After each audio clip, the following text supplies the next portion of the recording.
Let's get ready to rumble!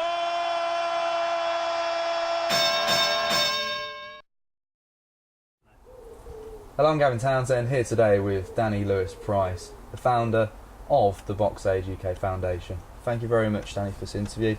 Danny, you started boxing at a young age. Why did you get into boxing? Basically, it was because of my dad. My dad's boxing since a young age. I think he started at the age of 14. He was really into it. He was really good at it as well, to be honest. I've been brought up on it. You know, my earliest memories of boxing was watching Mike Tyson and all stuff like that, because my dad had it on all the time, and you know, that's why I picked boxing.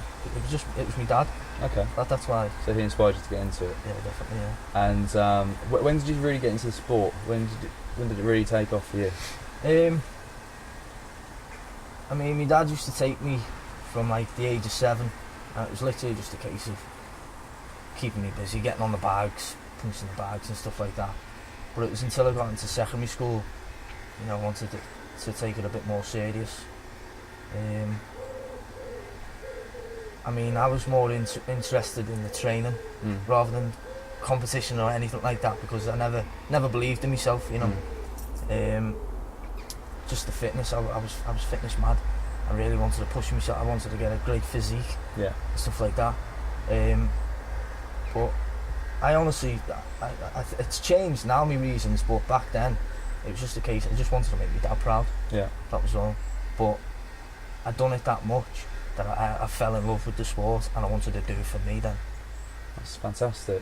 And you've had quite a troubled childhood and upbringing, and that's obviously brought you on to wanting to start your own charity. Yeah. So could you, for the people watching, just elaborate the reasons why this charity and boxing is so important to you? Basically, I mean, for years I really held it back. I went through like a lot of problems. Obviously, what the charity focuses on is people of all ages. I mean, I know obviously kids are more vulnerable, so you know, I'm hoping to aim towards kids a bit more, but of all ages, because everyone suffers with problems, depression, anxiety. People have come from deprived areas. People that have lost family and they're just feeling lonely. That have gone through abuse mentally, been bullied, sexual, all these different things. Gone through drugs, alcohol, any problems, you know, that can set you back, that can maybe put you onto a path which I went down of suicidal thoughts, you know, and I actually, you know, I tried it a couple of times, you know, and it's and that was as a result of quite a few of what you've just mentioned, a few things. Basically, what the subjects that it does cover, I've experienced them on different levels. Yeah. You know. Can you touch on your childhood a bit more? Yeah, my childhood. I think it all stemmed from my mum and dad splitting up. Yeah. Now I know not everyone, most kids go through that and you just get on with it. But obviously for me it was a bit harder, you know, and it was at an age where I needed both parents, kind of thing. I took that really bad. Got to see my dad once a week, and that was that. Obviously, unfortunately, when I was a child, I did experience sexual abuse, which I'm not comfortable of mentioning who exactly, but you know, and when you say sexual abuse, people assume the worst. You know, it's probably on the lower scale of things, but still it's something was taken away from me, you know what I mean? Yeah. And you know, it always done by force without choice. I was vulnerable, and that's what I want to focus on. Anyone I was bullied, never by. At what age? Well, I went through bullying at a young age, which it doesn't even matter, you know, like year 2, don't even know how old you are when you're in year 2. it's whatever. I got bullied by this kid all the time. I remember one day, because my dad always said, my dad's a tough guy, you know. He said, if someone hits you, you hit them back twice as hard. It's as simple as that. He said, if someone says something to you, you never hit them. Okay. This kid was always hitting me. Why aren't you hitting them?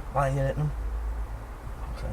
This one day, kid hits me, pulls my pants down in the playground. Everyone's like looking and pointing, and I went, right, okay. And I hit him. My dad came to my head. I hit him, broke the kid's nose. You know, I was year 2.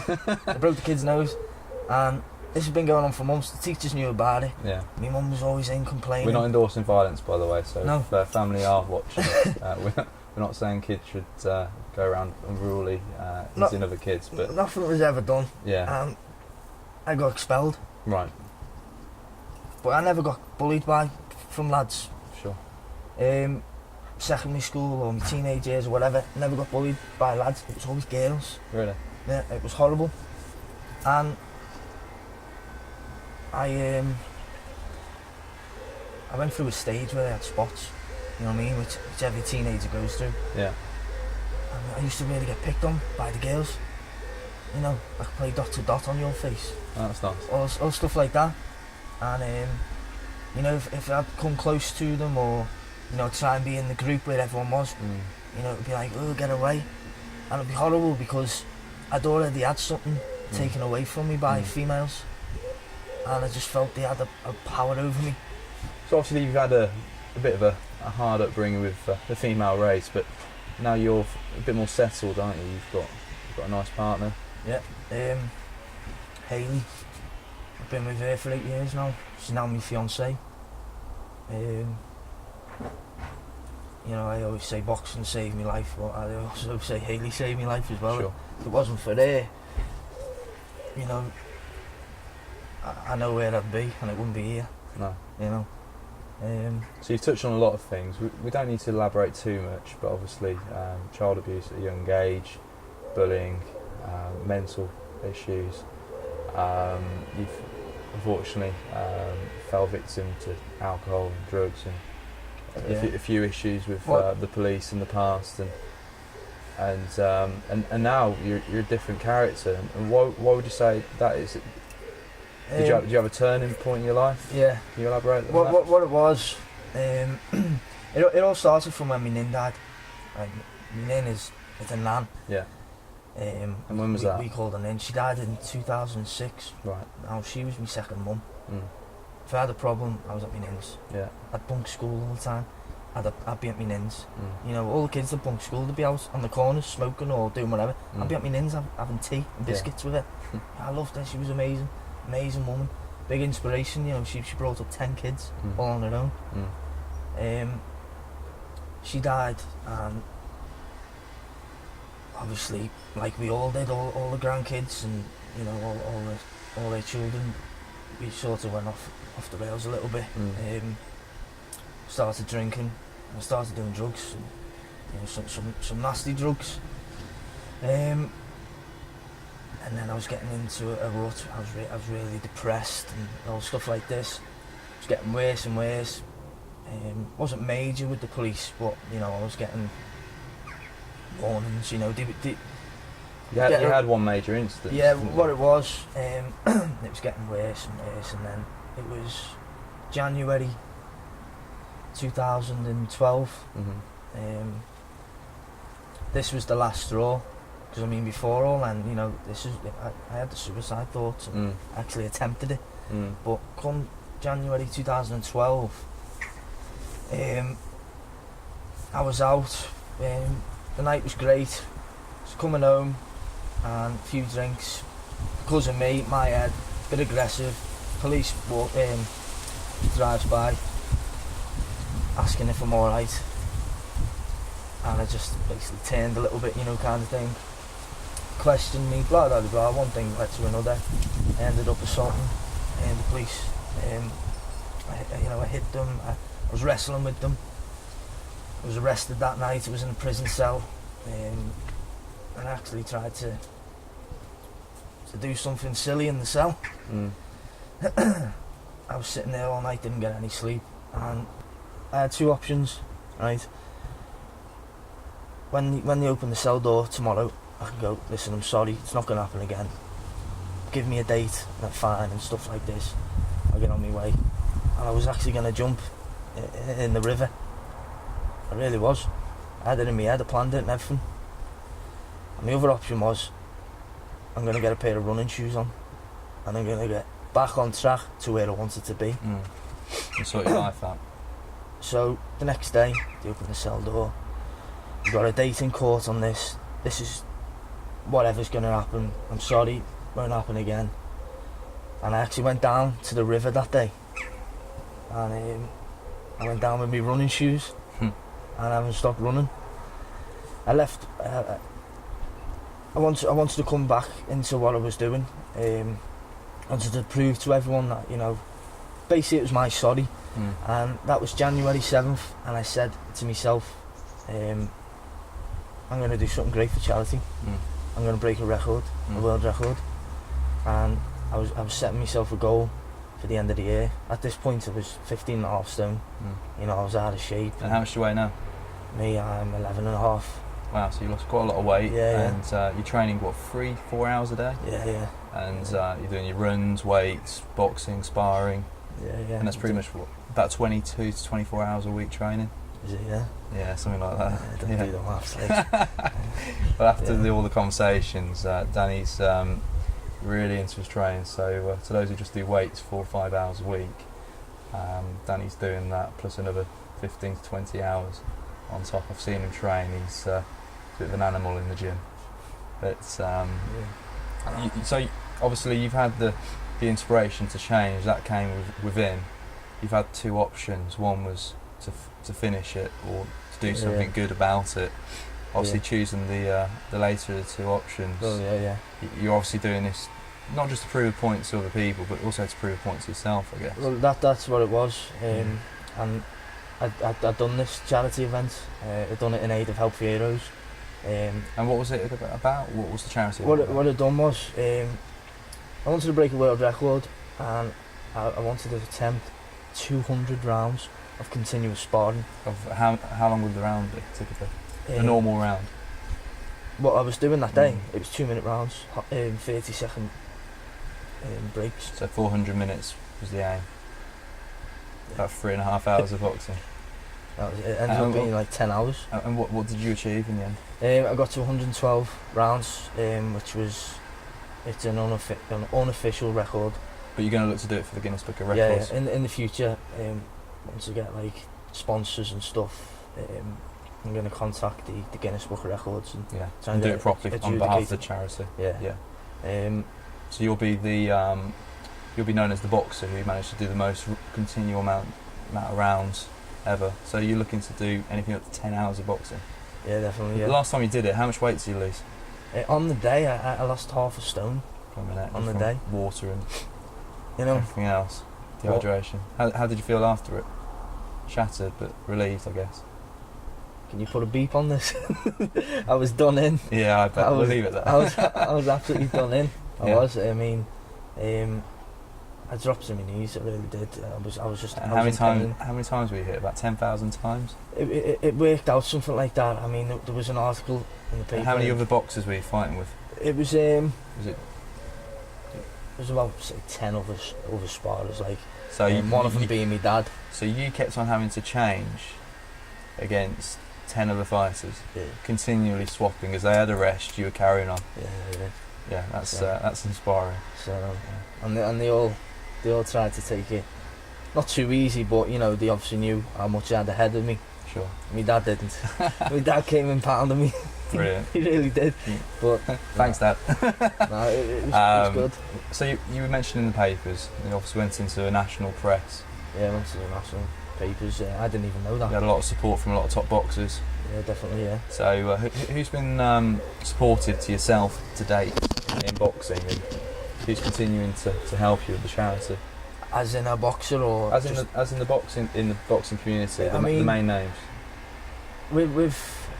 With what I've done now, and with the charity, I've had a lot of support, and it's been really great. it's something that I felt I've never had.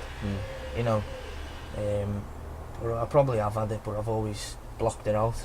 But I'm really taking it in now, and it's great. It's the likes of Big Joe Egan. He's been a great help to me, and he's become a really good friend of mine. Jane Couch, you know, another. MB, the first first female international boxer.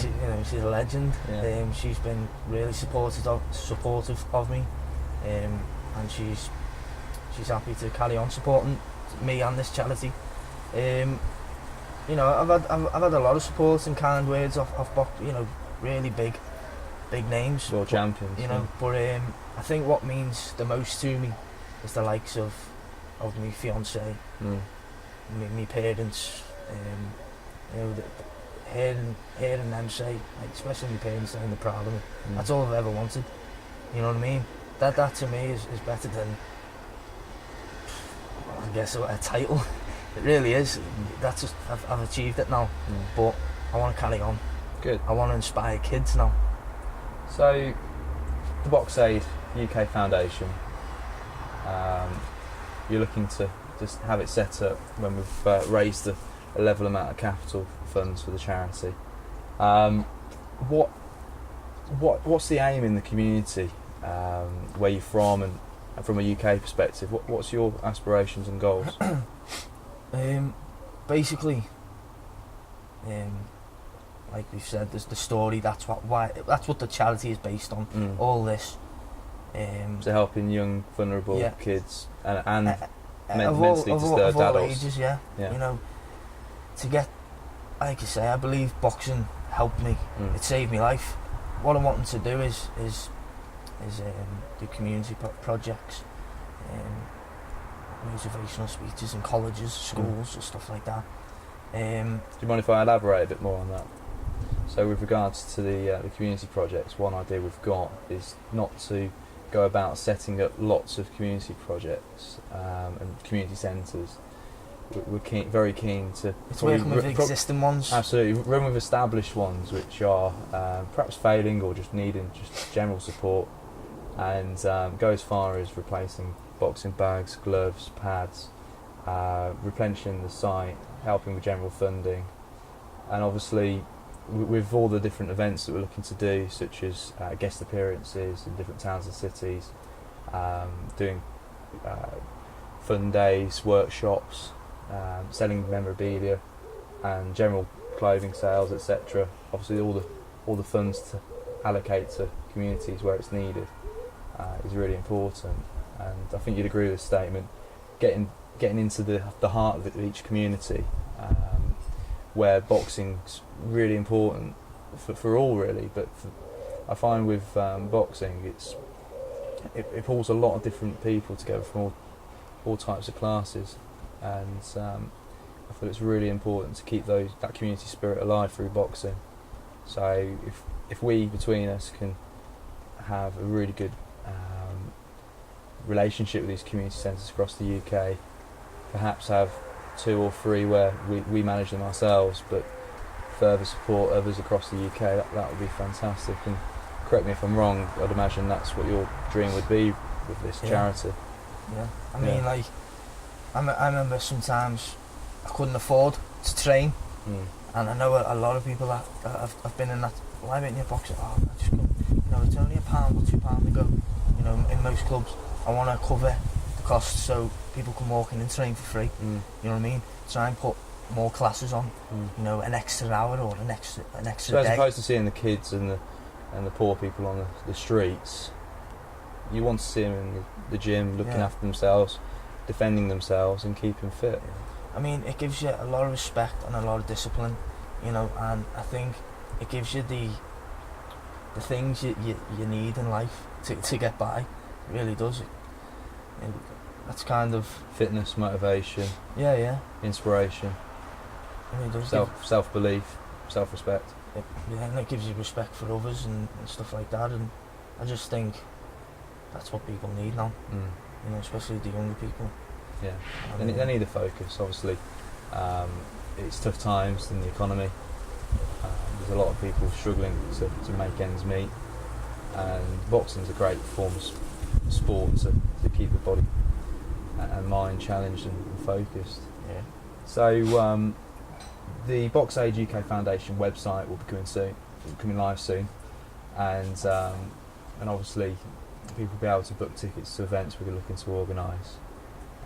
I'm very keen to support Danny. I've known Danny since the beginning of this year. My company supporting Danny and his charity, and I've got a lot of interest in supporting this charity all the way through.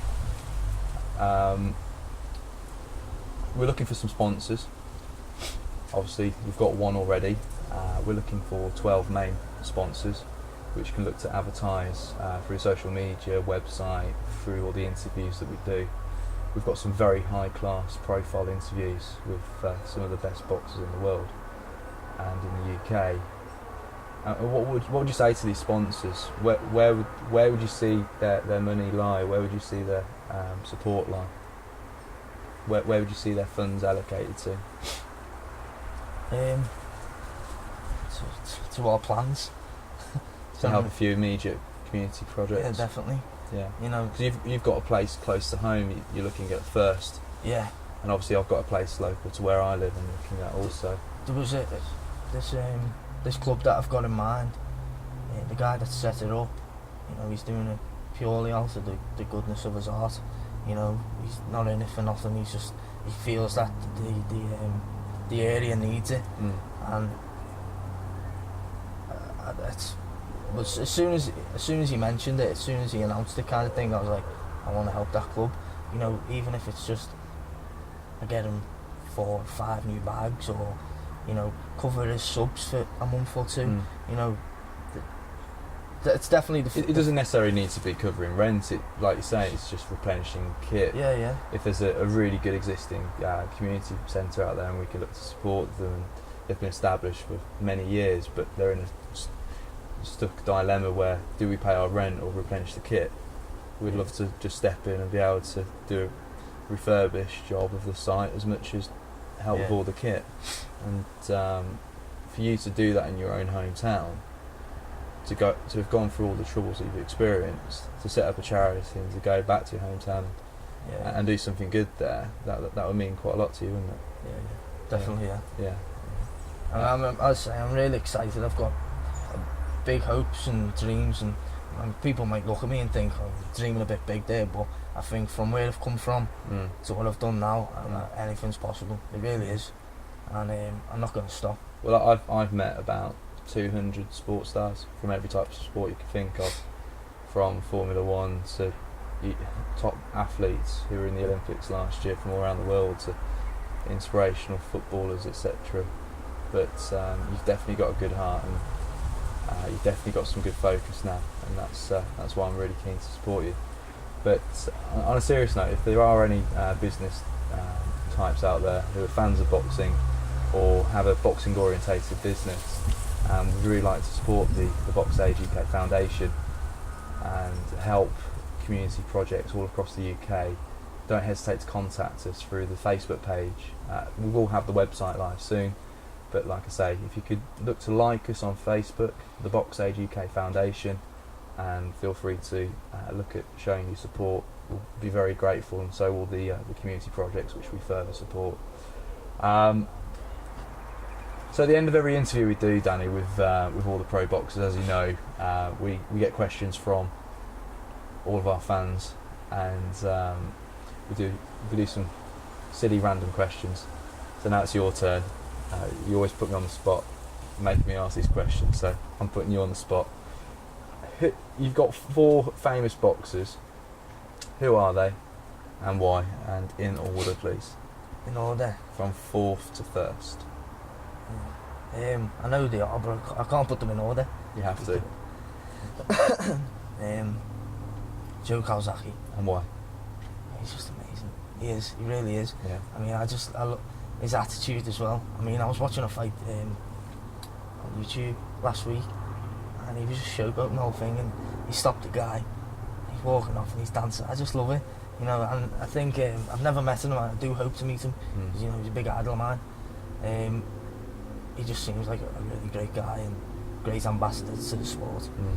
You know, so Joe Kawasaki, And third? Roy Jones Jr. Okay, and why? Again, he's just class.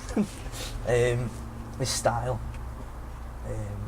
again, his attitude towards the sport, you know, and the way he moved, you know, really, for such a big built guy, the way he moved and his speed, I just thought it was great to watch. It really was. And second? Second, see, this is where it gets hard now. Probably Mike Tyson. Okay. And why?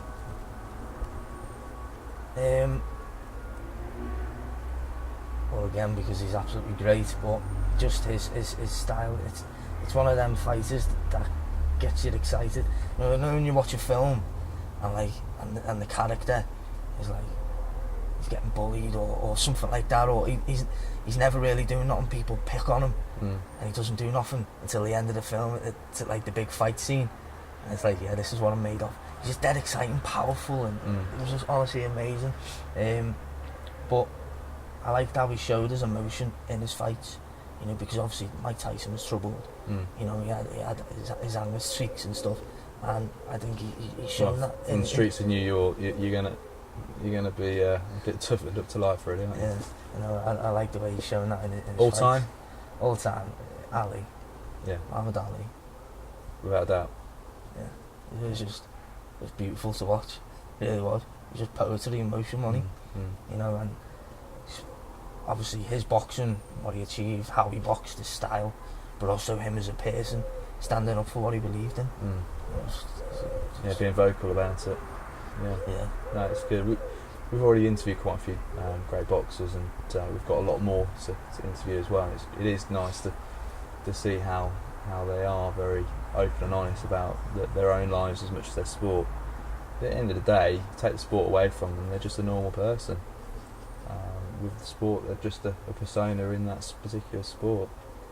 So Danny, another quick question. What's your favourite all-time film and why? Got a few. One. All-time. Pulp Fiction, maybe. Okay. Yeah. As you said it, we'll take it as a definite. And why? Because it's my favourite film. Okay. I really like it. Nah, Moving on. Quentin Tarantino, he's great, isn't he? What he does. Yeah. He really is. Yeah, it's awesome. Plans for the future? For yourself personally, as a boxer, and for the charity? Starting with personally. Personally, be happy. Yeah. Just be happy. With or without money, just be happy and just appreciate what I've got. And Well, I've always been told that if you want to live a decent lifestyle, work harder at your job. If you want to be rich, work harder on yourself. I know a lot of people who are very wealthy but may not be happy, and okay, it gives you choices, but you've got a lot of hopes and aspirations. yeah. So, with your sport, with boxing, With boxing, I mean, when I got serious about boxing, I didn't, you know, I'd lie if I was saying that I'd be looking in the mirror, you know, on my spare time as a kid, putting on a pair of gloves and going, next world champion. You know, I'd be lying if I said that, you know, but in all honesty, I don't think that will ever happen. You know, me ever doing anything like I want to turn pro, have a crack at it. yeah. If I'm good at it, I'm good at it. If I'm not, Well, you're already good. You've been doing it since a young age. I had to go. You know, I definitely. But do. the world record, at least, would be Oh yeah, a good with, thing with, for with you. stuff like that, I'm gonna break every boxing record I can. Yeah. But in terms of like Actually, have a boxing world title. in the ring, you know, I'm gonna have a crack and see how I take to it. Yeah. Really am. Oh, fantastic. And for the charity, what would you like to envisage over the next year at least? With the charity, it's just that's really, really important to me now, and I want to achieve really big things. I'd much rather see either one one teenager or a group of teenagers get off the streets, get out of trouble, get into boxing, achieve, you know, pretty decent things, a world title.